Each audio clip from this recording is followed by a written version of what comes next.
प्यारे बच्चों, आज की वीडियो में हम सॉलिड पदार्थों को लिक्विड पदार्थों से अलग करने के 3 मेथड के बारे में सीखेंगे।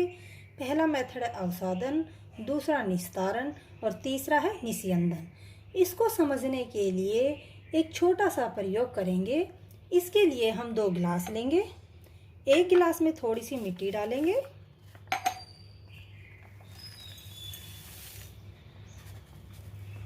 इस मिट्टी में थोड़ा सा जल मिलाते हैं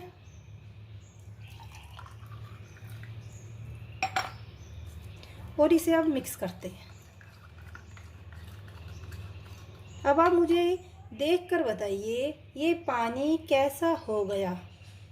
गंदा हो गया ना? यह पानी अशुद्ध हो गया। अब इसे थोड़ी देर के लिए बिना हिलाए इसे रख देते हैं। जो भारी कण या तत्व इसकी तली में बैठ जाएंगे, वो भारी कण कौन से हैं बेटा? रेत में रेत, कंकर, तो वो सभी हमें तली में दिखाई देते हैं। तो वह प्रक्रम या वह क्रिया जिसमें भारी कण तली में बैठ जाते हैं, उसको हम क्या कहेंगे? अवसादन। ऐसी प्रक्रिया जिसमें अघुलनशील ठोस के भारी कण नीचे तली में बैठ जाते हैं। ठीक है बेटा? तो अब हम देख पा रहे हैं इसकी तली में नीचे भारी कण बैठ जाते हैं, यानी कि मिश्रण में जल मिलाने पर भारी अवयव के नीचे तली में बैठ जाने की प्रक्रम को अवसादन कहते हैं। अब बेटा हम दूसरी प्रक्रिया करेंगे, निस्तारण। अब इस गिलास में ऊपर का जो जल है, इसे दूसरे गिलास में उड़ेल देते हैं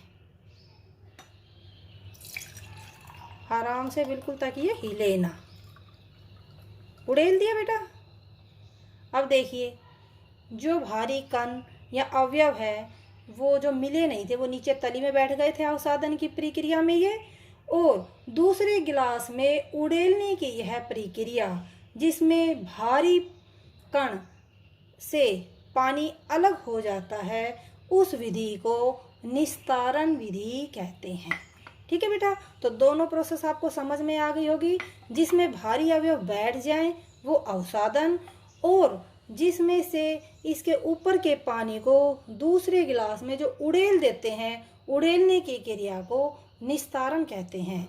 अब हम तीसरी प्रोसेस लेके आते हैं, वह है निस्यंदन।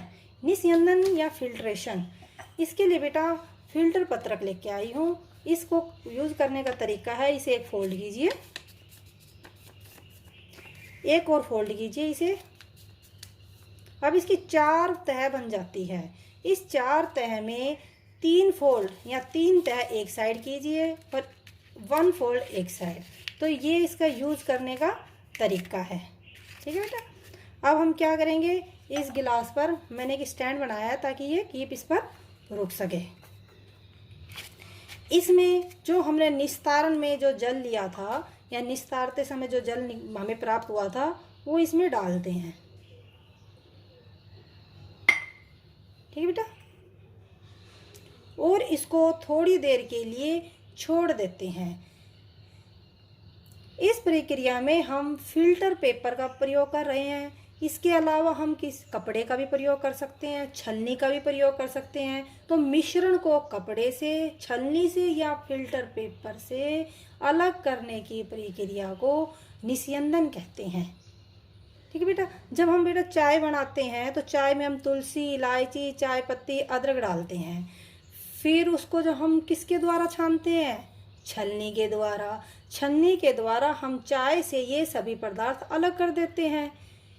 तो वह क्या होता है? फिल्ट्रेशन या निस्यंदन। और दूसरा प्रयोग जो निस्यंदन का है वो है पनीर बनाने में। जब हमारे घरों में दूध फट जाता है तो उस हम फटे हुए दूध को क्या करते हैं, उसमें नींबू मिलाकर और फाड़ देते हैं और एक कपड़े से छान देते हैं, फटा हुआ दूध निकल जाता है और कपड़े के ऊपर हमें पनीर प्राप्त हो जाता है।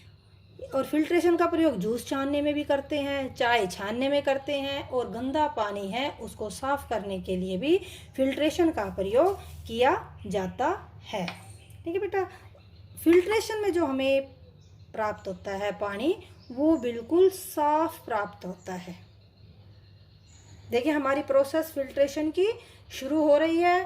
थोड़ी देर में ये कंप्लीट हो जाएगी, फिर हम आपको बताएंगे निस्तारण और फिल्ट्रेशन में जो हमें पानी प्राप्त हुआ है उन दोनों पानी में कितना अंतर होता है। तो बेटा आज हमने क्या क्या सीखा है।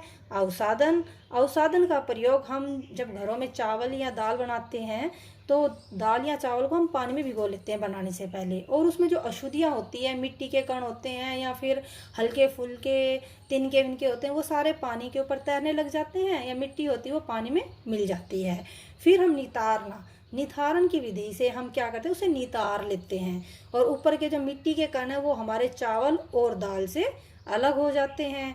और तीसरी प्रोसेस जो हमारी चल रही है वह कौन सी है बेटा, फिल्ट्रेशन। बस अभी हमारी चल रही है, हो रही है, देखिए आप।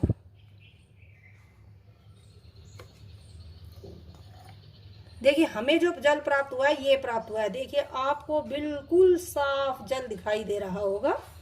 तो हमने ये देखा फिल्ट्रेशन से हमें बिल्कुल साफ जल प्राप्त होता है। तो बेटा आज की एक्टिविटी के द्वारा मैंने अवसादन, निस्तारण और निस्यंदन तीनों विधियों को आपको समझाने की कोशिश की है, और मैं उम्मीद करती हूँ आप सभी को अवसादन, निस्तारण, निस्यंदन तीनों विधियाँ समझ में आ गई होंगी। Thank you.